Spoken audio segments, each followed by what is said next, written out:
Analysing your favourite online coach's appointment setting process, part 11. It's another fitness coach. I do apologise. I actually do have some coaches from other niches sort of stacked up, but we're doing fitness again. So I messaged him saying, can you help me lose weight? He comes in with some pretty good energy. That's exactly what we do, just to see where you're at right now. How much do you want to lose? I decided to put him to the test a bit. I said I don't really know how much I want to lose, but I'm at 250 pounds right now. 250 pounds for basically any height is quite overweight. He makes what in my opinion is his first mistake. He doesn't get me to specify what number I need to be at. He could have done one or two things. He could have pushed me for a number, or he could have just told me what sort of range I should have been. By asking me my height first, that probably would have been quite sensible. He'd have done that. He would have shown his own expertise a little bit, making me trust his leadership, but it would also help me see the vision of where I need to be and how long it will probably take to get. A lot easier to take action on things when you can see yourself doing it, when you have that vision. Anyway, we go on. He asked me what my struggle is basically, and I said that I have no clear plan. And he gives what I would say is a pretty good acknowledgement. Pretty true that when you don't have structure to your day or to anything basically, you're going to mess it up. He then asked me if I've ever had a specific routine in the past. Problem here is it's obviously going into a pitch very quickly, and I'm really not a fan of that. He asked me what I do for a living, just to qualify me basically. Obviously they use the excuse of I just want to see how active you are, but it's just to find out if I have money.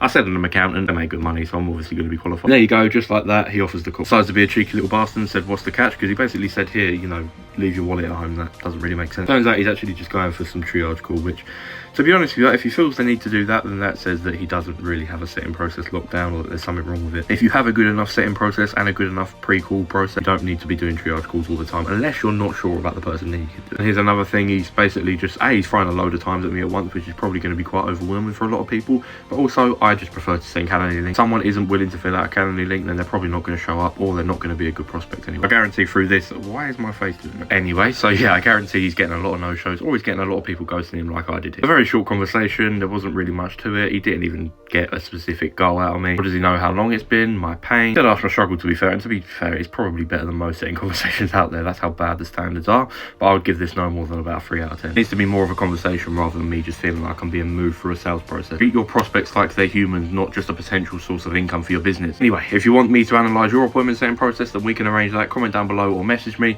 but for now, follow for part 12.